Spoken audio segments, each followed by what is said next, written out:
مصیبت سے چھٹکارے کی دعا، لا الہ الا انت سبحانک انی کنت من الظالمین، لا الہ الا انت سبحانک انی کنت من الظالمین، لا الہ الا انت سبحانک انی کنت من الظالمین۔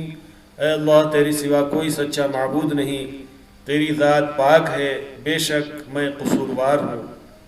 یہ دعا حضرت یونس علیہ السلام نے مچھلی کے پیٹ میں کی، اللہ تعالیٰ نے قبول فرمائی۔